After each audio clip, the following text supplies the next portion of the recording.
Hello.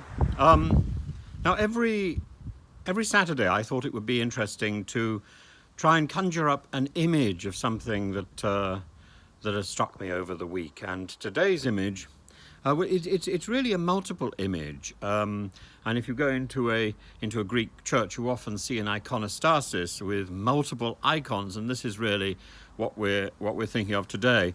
I want to start off by thinking of David Cameron. Let's put him up there. David Cameron up there, and think of his conferences on corruption and the amount of times he talked about corruption. And yet, oh my goodness, also think about the huge amount of money that he's reportedly made from Greensill. And there's a sort of shadow of doubt about whether or not he's taking those conferences that seriously now. And then it was Priti Patel. Let's put her on the other side.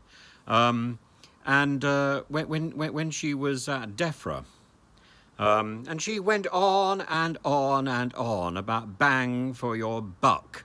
Not an expression I particularly like, but it means value for money, how we balance the books, how we can fully account for the way money is actually spent. And so today we see Cameron at odds with the high ideals that he was championing. We see Priti Patel constantly at odds with an image of probity and prudence that we would expect from any minister. Because when I think of Priti Patel, it's really difficult for me, not so much to think of her as a Dalek, but to think.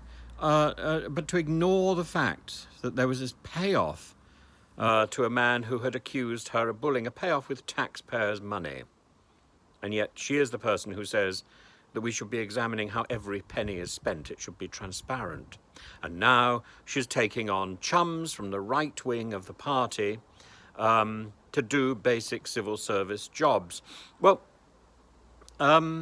it just leaves a very nasty taste in the mouth. I'm equally disturbed by people from the left wing of their parties, so pushing forward an agenda which perhaps in Scotland equally has uncomfortable results. That also is in the news at the moment, and. But the thing that sort of dominates, the things which probably is going to go in the centre of my iconostasis for this Saturday, is all the stuff coming out of Afghanistan. So about 2 months ago, we heard plans to withdraw from Afghanistan. It was, of course, a retreat.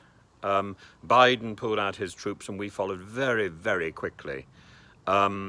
And we were told, the Afghans had been taught how to manage their own affairs. They would be okay. And then, less than a month ago, we're sort of preparing for a basic attack. But we think that maybe the Afghan government that can keep control of the main cities. But now it looks very much like Kabul is going to fall to the Taliban. So you wonder, what was the point of it all in the first place? What was the point of getting involved in that fight over another side of the world where actually nobody ever, since Alexander the Great, has succeeded in conquering Afghanistan? We hear people on YouTube and the internet saying, I don't care about Afghanistan. They're wrong. They're completely wrong. 400 troops, 400 soldiers, 400 British soldiers gave their lives for that cause. They died for our involvement, our commitment to Afghanistan. And if we voice a commitment to something, we should see it through. There's no point in just doing half a job, or in doing a job, making the noises, and not doing what we say.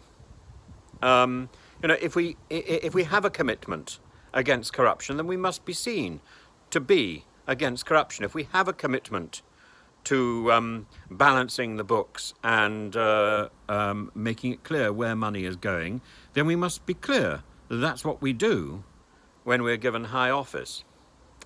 And similarly, if we have a commitment to helping a country, then we need to help that country, and we need to stop being so aggressive as a nation. So civil servants, we need to make sure there is impartiality and that they can do the job that they've actually been doing for many years very, very well. We do need reform, but maybe the reform is not in the way the present government and Mr.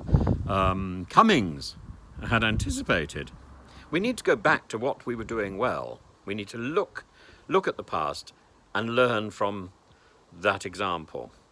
And similarly, government needs to learn that there's a lot to be said for making friends, for building bridges, and for finding solutions, because otherwise more aggressive nations, as we discovered yesterday, are going to turn around and spit at us and say, no, we're not actually going to renew your visa for one of the 2 reporters that you've got in Russia, who she says, she says she's not only been denied a visa now, she's been told that she is never welcome in the country, a country that she spent, she says, a third of her life. She knows Russian, she understands those people. If anybody can help, it's her. And she's being denied that because we've been denying visas routinely for Russian reporters, often connected with RT, but that doesn't matter. We need to be building bridges and finding friends, and we need to be setting forward ideas of freedom, not ideas of stamping our feet and knee-jerk reactions to other people's. It doesn't matter if other people are behaving badly. We shouldn't. That's the point. We should set a standard, and I'm afraid we're falling well below that standard. It's not about setting the standard in words, it's about setting that standard in actions. It's not about favouring the left wing or the right wing. It's about favouring the right thing to do. So that's the icon for today. A little bit big today. Have fun. Do subscribe and ring the bell.